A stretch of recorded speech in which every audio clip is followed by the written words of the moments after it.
आज की मनमोहक कहानी है वासना की कड़ियां। मुल्तान की लड़ाई को जीतने के बाद घमंड में चूर कासिम चला आ रहा था। शाम हो गई थी और सारा लश्कर आरामगाह की तलाश में था, लेकिन कासिम अपने मालिक की सेवा करने के ख्यालों में था। वो उन तैयारियों के बारे में सोच रहा था जो उसके स्वागत के लिए दिल्ली में की गई होंगी।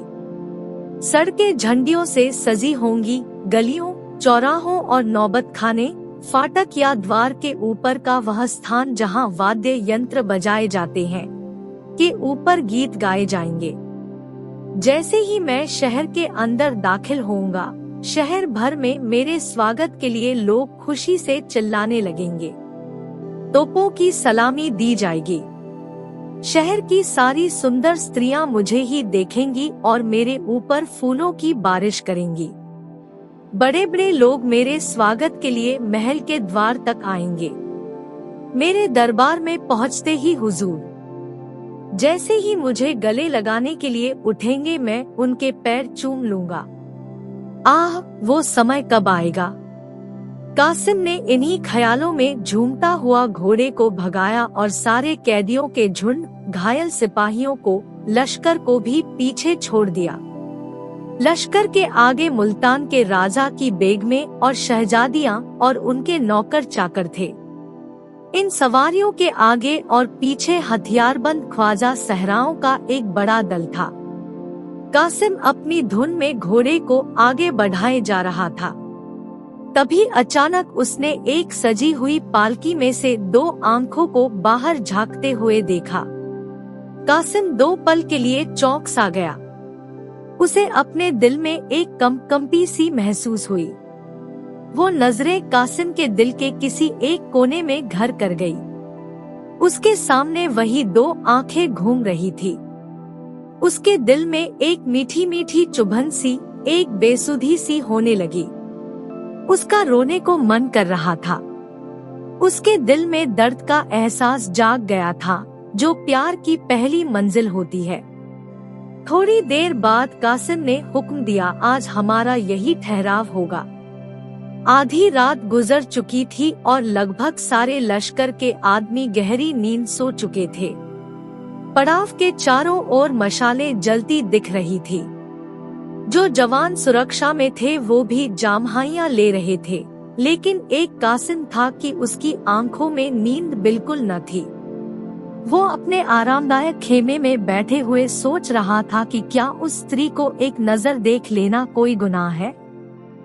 माना कि वो मुल्तान की शहजादी है और मेरे हुजूर उसे अपने महल में रखना चाहते हैं, लेकिन मेरी इच्छा तो बस उसे देखने भर की है। अगर ये गुनाह है तो मैं ये गुनाह करूँगा। अभी भी तो हजारों बेगुनाहों को मार कर के लौटा हूँ और किसी को एक नजर देख लेना उन कत्लों से बड़ा गुनाह नहीं हो सकता। वैसे भी कासिम मुल्तान को फतेह करने वाला हीरो था। वो देर रात तक इसी विषय पर सोचता रहा। फिर कासिम ने अपने खेमे से बाहर निकलकर बेगमों के खेमे को देखा, जो थोड़ी दूर पर ही थे। कासिम ने अपना खेमा इन खेमों के नजदीक जानबूझकर लगवाया था। बेगमों के खेमे के बाहर 5 सैनिक पहरा दे रहे थे। कासिम ये सोचने लगा कि इन सैनिकों को क्या नींद नहीं आती। खेमे के चारों ओर इतनी रोशनी क्यों कर रखी है।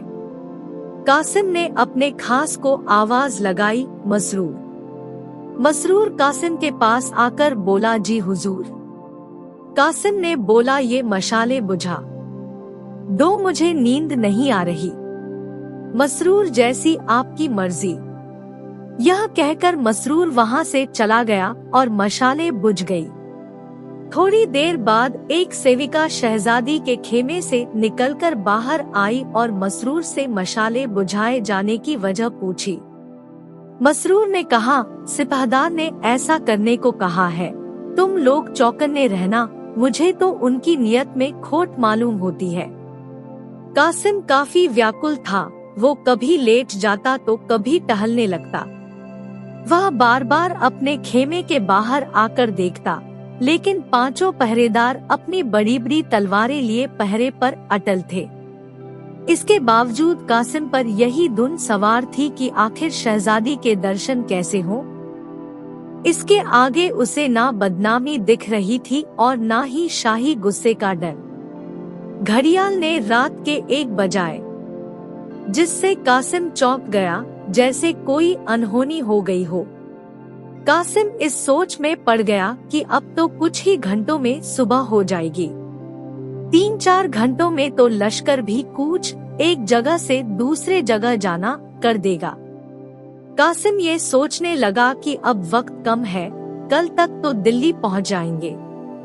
ऐसा ना हो कि सारे अरमान दिल में ही रह जाएं। किसी तरह से इन पहरेदारों को चकमा देकर ये काम किया जाना चाहिए। कासिम ने एक बार फिर मसरूर को आवाज लगाई। मसरूर जी हुजूर कहिए। कासिम बाहर कैसी ठंड है, नींद आ रही होगी ना। मसरूर जी नहीं, जब आपने ही आराम नहीं किया तो मुझे कैसे नींद आ सकती है। इस पर कासिम ने कहा, मसरूर मैं तुम्हें कुछ तकलीफ देना चाहता हूँ। तुम्हारे साथ जो ये 5 आदमी है, जरा उनके साथ लश्कर का चक्कर लगा आना। रात में कुछ सिपाही जुआ या फिर पास के गांवों में चले जाते हैं, पर काम जरा होशियारी से करना। मसरूर पर हुजूर यहाँ तो पहरेदारी के लिए कोई नहीं बचेगा। कासिम जब तक तुम नहीं आ जाते तब तक मैं यहाँ रहूँगा। मसरूर ने धीमी आवाज में कहा, हुजूर मैं आपकी सभी चालों को समझता हूँ। इसके बाद 5 सैनिक लश्कर की तरफ चले गए। रास्ता साफ था, लेकिन अब कासिम को इस बात का ध्यान आया कि अंदर जाना उतना आसान नहीं है जितना वो समझ रहा था। अब चारों तरफ सन्नाटा था और कासिम दबे पांव शहजादी के खेमे की ओर आया। खेमे के पास आकर पहले कासिम ने ये तसल्ली कर ली कि कोई होना।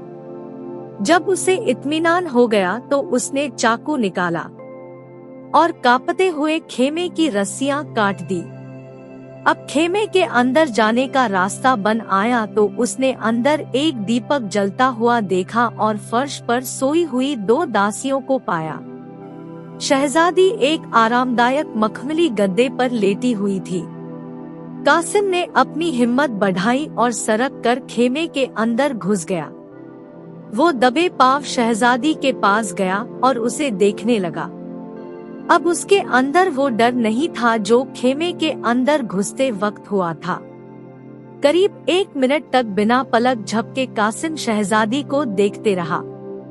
कासिम शहजादी की खूबसूरती को देखकर देखता ही रह गया। उसकी बेचैनी ने अब इच्छा का रूप धारण कर लिया। उस बेचैनी में एक व्याकुलता थी, एक पीड़ा थी जो उसे आनंद दे रही थी। कासिम का दिल उस खूबसूरत शहजादी के पैरों में सिर रखने का कर रहा था, रोने को हो रहा था, यहाँ तक कि उसका दिल उस सुंदरी के कदमों में अपनी जान देने का कर रहा था। उसके मन में अजीब सा एहसास होने लगा और वह वासना की लहरों में फंसता चला गया। कासिम करीब आधे घंटे तक उस सुंदरी के पैरों के पास अपना सिर झुकाए बस यही सोचता रहा कि आखिर कैसे उसे जगाए। वो जैसे जैसे करवट बदलती कासिम का कलेजा मुंह को आ जाता। कासिम ने जिस दिलेरी, जिस बहादुरी से मुल्तान को जीता था, धीरे धीरे वो दिलेरी उसका साथ छोड़े जा रही थी। फिर अचानक कासिम ने एक गुलाबपोश, गुलाब जल रखने का पात्र को देखा जो एक चौकी पर रखा हुआ था। उसने गुलाबपोश उठाया और फिर सोच में पड़ गया कि शहजादी को जगाऊं या नहीं। अंत में हिम्मत कर कासिम ने शहजादी के चेहरे पर गुलाब जल के कई छींटे डाले, जिससे शहजादी की नींद खुली और उसने अपने सामने कासिम को पाया। कासिम को देखकर उसने फौरन अपना चेहरे पर नकाब डाला और धीरे से मसरूर को आवाज लगाई। इस पर कासिम ने कहा, जी वो मसरूर तो यहाँ नहीं है, लेकिन आप मुझे अपना ही खादिम समझिए। शहजादी ने अपना नकाब ठीक किया और खेमे के एक कोने में जाकर खड़ी हो गई। कासिम को आज पहली बार अपनी वाक्शक्ति, बोलने की शक्ति को लेकर यह एहसास हुआ कि वो कितना गंभीर आदमी है। उसे अपने जज्बात बयां करने में हमेशा झिझक होती थी। कासिम ने कहा, मैं जानता हूँ कि मैंने गलती की है, आप इसकी जो सजा सही समझे वो मुझे मंजूर होगी। कासिम ने शहजादी के सामने आह भरते हुए कहा, मैं ही वो बदनसीब इंसान हूँ जिसने आपके बुजुर्ग पिता और भाइयों को मारा है। मेरे ही हाथों से मुल्तान के हजारों जवान भी मारे गए, सल्तनत तबाह हो गई और आपको ये दिन देखना पड़ा। लेकिन आपका ये मुजरिम आपके सामने है। आपके एक इशारे पर मैं आपके लिए न्योछावर हो जाऊंगा। मुझे ये आज मालूम हुआ कि कैसे बहादुरी के पर्दे में मन की इच्छा इंसान से किस तरह के पाप करवाती है। काश मेरी ये आंखें पहले खुली होती। कासिम ने अपने दिल का सारा हाल शहजादी के सामने कह दिया। भावनाओं में उसने अपने दिल की पीड़ा का ऐसा वर्णन किया कि उसके पास जो शब्द थे वो भी खत्म हो गए। अपने दिल की बात कहने की उसकी सारी इच्छा पूरी हो गई। कासिम वहाँ से हिला तक नहीं, बल्कि उसने अपनी आरजुओं के लिए एक कदम और आगे बढ़ाया। मेरे इस पूरे विवरण का फायदा ही क्या? अगर हाले दिल ही सुनाना होता तो किसी तस्वीर को सुना देता। वो तस्वीर मेरी कहानी को ज्यादा ध्यान से और खामोशी से सुनती। कासिम के दिलो दिमाग में बस यही चल रहा था कि काश मैं भी इस सुंदरी की आवाज सुन पाता। मेरे इस दर्द का उसके दिल पर क्या असर हुआ ये मालूम हो पाता। काश उसे इस बात का एहसास होता कि जिस आग में मैं जल रहा हूँ उसकी थोड़ी सी आंच उधर भी पहुँच पाती। उसकी आवाज कितनी मीठी होगी। इस सुंदर शहजादी की आवाज सुनने में कितना मजा आएगा। अगर कहीं वो भी मुझसे प्यार करती होगी तो फिर मुझसे खुशनसीब इस दुनिया में कोई और ना होगा। इन्हीं ख्यालों में कासिम दिल खुश हुए जा रहा था। इन सबके बीच कासिम को दासियों के जागने और मसरूर के वापस आ जाने की धक-धक लगी हुई थी। कासिम ने कहा, ए हुस्न की मल्लिका, ये खादिम सेवक आपकी कृपा का अधिकार रखता है, इस पे कुछ रहम नहीं करेंगी आप? इस पर शहजादी ने नकाब के अंदर से ही कहा, जो खुद रहन पाने का अधिकारी हो वो दूसरों पर क्या रहन करेगा? मैं वो पंछी हूँ जिसके ना बोल है ना पर। शहजादी ने कहा, मुझे मालूम है कि कल शाम को मैं उस जालिम बादशाह के आगे हाथ बांधे खड़ी रहूंगी। कौन शख्स ऐसी जिंदगी की इच्छा रखेगा? आगे शहजादी ने आह भरते हुए कहा, मुल्तान की शहजादी एक जालिम और पापी इंसान की वासना का शिकार होने को मजबूर है। आप मुझे मेरे हाल पर छोड़ दीजिए।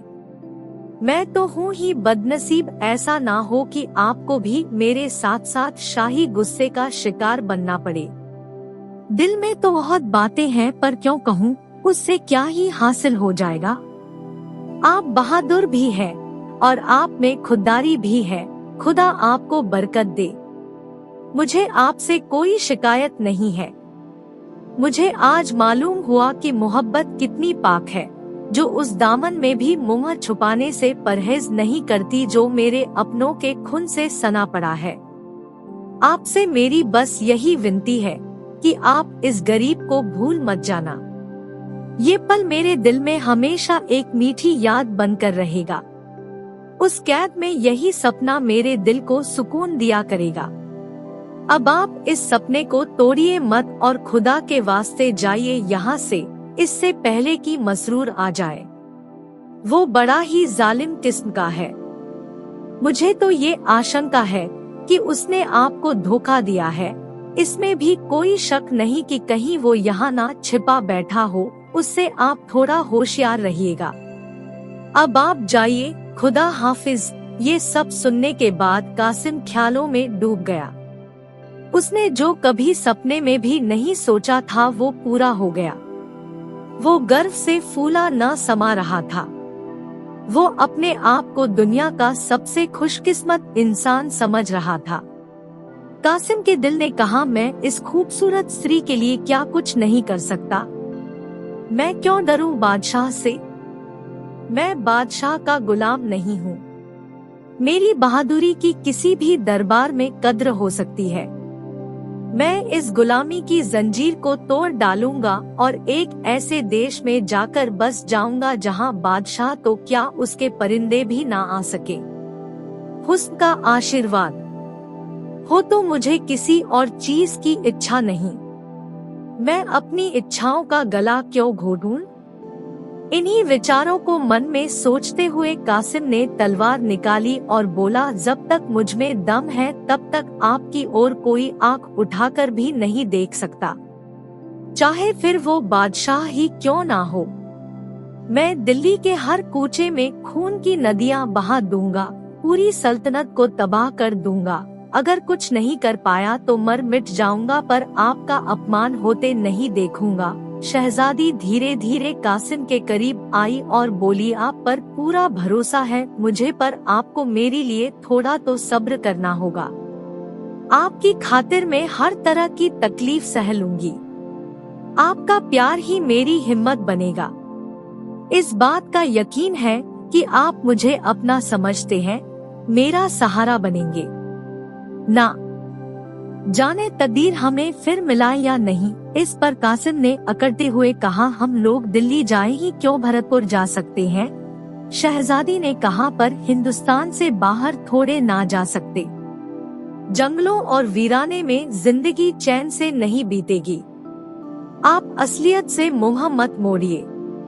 माना खुदा ने आपको बहादुरी बख्शी है, पर तेगेस्फानी भी तो पहाड़ से टकराएगी तो टूट ही जाएगी। शहजादी की बात सुनकर कासिम का जोश थोड़ा ठंडा हुआ। कल्पना की दुनिया का जो भ्रम उसकी आंखों पर था वो हट गया। उसे अपनी बेपसी साफ साफ दिखाई देने लगी। कासिम बोला, अगर आपको मेरे साथ जंगलों में जिंदगी बिताना पड़े तो क्या? मोहब्बत में तो दुनिया की नेमतें भी फीकी लगती हैं। इस पर शहजादी ने कहा, पर मुझे ये मंजूर नहीं कि अपनी भलाई के लिए मैं आपकी जान खतरे में डालूं। खुदा वो दिन कभी ना लाए जिससे कि आपका बाल भी बाका हो। आपकी खैरियत और बहादुरी की खबरें ही मुझे उस कैद में तसल्ली देंगी। मैं आपकी खातिर वो सब सह लूंगी, ताकि अगर कभी मौका मिले तो आपसे दो चार बातें कर सकूं। यह सब सुनने के बाद भी कासिम वहां से हिला तक नहीं। उसकी इच्छाएं उम्मीद से बढ़कर पूरी हुए जा रही थी। उसने सोचा कि अगर मोहब्बत की ये बहार चंद लम्हों की मेहमान है तो फिर उन लम्हों को आगे का सोचकर बर्बाद क्यों करना। अगर तकदीर में इस हुस्न की मल्लिका को पाना नहीं लिखा है तो फिर ये मौका क्यों हाथ से जाने दूं? कौन जाने मुलाकात का मौका फिर मिले या ना मिले। यह सब सोचने के बाद कासिम ने कहा, अगर आपका यह आखिरी फैसला है तो मेरे लिए सिवाय मायूसी के क्या चारा रहेगा। पर बस आप एक पल के लिए ही सही पर मेरे पास आकर बैठ जाइए, ताकि मेरे बेकरार दिल को थोड़ी तसल्ली मिल जाए। आइए एक पल के लिए हम ये भूल जाएं कि जुदाई की यह घड़ी हमारे सामने खड़ी है। आइए ये पल साथ मिलकर बिताएं। आप अपने खूबसूरत हाथों से हमें शराब पिलाएं। कासिम सब चीजों से बेखबर शराब पीता रहा। उसने इतनी शराब पी ली कि उसकी गर्दन झुक गई और आंखें लाल हो गई। वो पूरी तरह से नशे में था। फिर अपनी लालसा भरी आंखों से वो शहजादी की तरफ बढ़ा ही था कि घड़ियाल ने सुबह के 4 बजाते हुए जोर से कूच के डंके को बजाया, जिसकी दिल छेदने वाली आवाज कासिम के कान में आई। कासिम की बाहें खुली की खुली रह गई। दासियां भी उठ बैठी और शहजादी भी वहां से उठ खड़ी हुई। बेचारा कासिम अपने दिल की इच्छाएं लिए खेमे से बाहर निकल आया। जब वो अपने खेमे में आया तो उसका दिल कई सारी इच्छाओं से भरा हुआ था। उससे रहा नहीं गया और कुछ देर बाद उन इच्छाओं ने लालसा का रूप भरा और अब जब वो बाहर निकला तो उसका मन बुरी इच्छाओं और लालच से भरा हुआ था। उसके मन की इच्छाएं उसकी आत्मा के लिए लोहे की जंजीर बन गई थी। शाम का वक्त था और दिल्ली की सड़कें झंडियों से सजी हुई थी, जिन पर कासिम मुल्तान के मोर्चे को जीतकर गर्व के नशे में चूर चला आ रहा था।